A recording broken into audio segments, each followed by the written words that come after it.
Let's talk about the value fund. Okay. The performance has been quite strong over the past year. Several of the biggest changes have been your taking the consumer discretionary area up in the portfolio and bringing the materials area down in the portfolio. Right. Can you talk about that and your decisions there? Sure.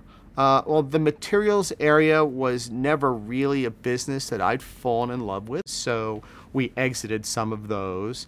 And then we went to look for what was on sale in the market, where's the opportunity, and what we found was that the consumer sector was then, and even a year later, still is to a great degree, completely discounted by the market. The market believes that people will never shop again.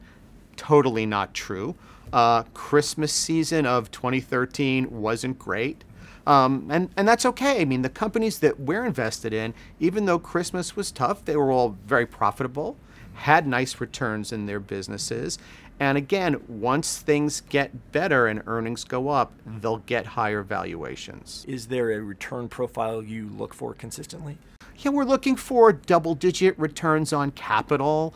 We're looking for high single-digit returns on assets. And we're looking for companies that are self-funding, companies that generate free cash flow, companies that, absent large projects or deals, don't need to access the capital markets. So when there's a capital market event, like there was in late '08, early '09, our companies aren't in danger of running out of money.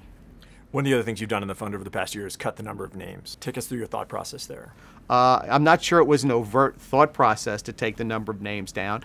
After I sold some of the names that I didn't like and added some names that I liked, given where the market was, given the valuation of the market, there weren't a lot of bargains. We try and be thoughtful about where we put investors' money and try and do things that we think are going to be smart, and we don't invest for the sake of investing. So the number of interesting ideas, it's fewer today, and that's okay. So we're running a little more concentrated than we would normally be. When market conditions allow and when there are more things to buy, we'll probably take the number of names back up again. But for now, it's served us okay. And tell us about the positioning of the fund. It's pretty heavily consumer. There's a pretty good energy bet, and there's a pretty good slug of technology stocks as well. Some people think that value investors don't do technology. Technology comes in a lot of flavors, so we do a lot of that as well. There are a lot of 3% positions in the fund, so it's kind of concentrated for Royce.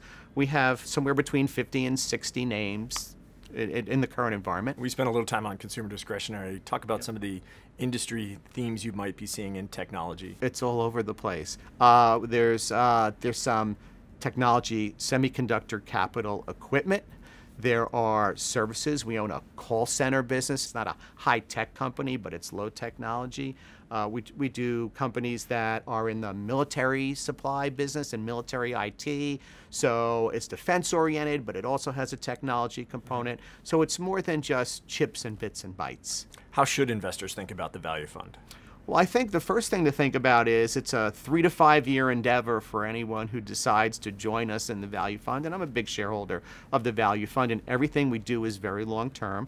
And they should think about it as a portfolio of quality businesses, and they should think of themselves as business owners.